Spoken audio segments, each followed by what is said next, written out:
পানির অবস্থাটা দেখছ মনে হয় যে গিল্লা গায়ে লাগবে। হ মিয়া, এই পানিতে গোসল করলে অবস্থা কি হইব বুঝতেছ? কি আর হইবে, কিছুই হইব না। হ কি আর হইব, কিছুই না, শুধু একটু জানাজা পড়া লাগবে আর কি। আমি গোসল করবো, বাজি ধরবি? হ ধরুন বাজি, সমস্যা নেই, তুমি তোমার এলাকা থেকে মাপছে আত্মীয় স্বজনের থেকে, তারপর আমি বাজি ধরবো। কি লেগা? কি লেগে আবার তুমি এখানে ডুব দিয়ে করতে পারবা? তুমি তোমার তো এখানে জানাজা দিয়ে মাটি দিয়ে চলে যেতে হইব। কি কো, আমি ডুব দেবো, 100 ডুব দেবো? তুমি 100 ডুব দিতে হবে না, তুমি 50টা ডুব দাও, তোমাকে আমি প্রত্যেকটা ডুবে তোমাকে আমি 100 টাকা করে দেবো। না, আমি 200 ডুব দেবো। 200 ডুবে কত আইব জানো? 20,000 টাকা। যাও, টাকা আনো। তুমি টাকা নিয়ে কোনো টেনশন করে, টাকা আমি দিব, কিন্তু তুমি যদি না পারো তুমি আমাকে কি দিবে? আমার কাছে তো টাকা নাই। আচ্ছা সমস্যা নাই, এই রাখো আমার মোবাইল। হ্যাঁ, আচ্ছা ঠিক আছে, হইছে। আমি না পারলে মোবাইল দিয়ে যাবো। আচ্ছা ঠিক আছে, তাহলে যাও।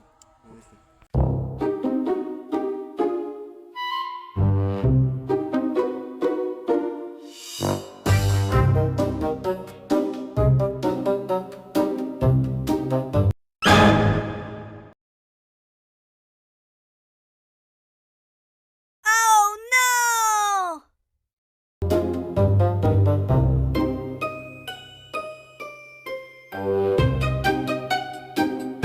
জীবনে বাঁচলে বহুত মোবাইল আইব, জীবন গেলে জীবন আইব না।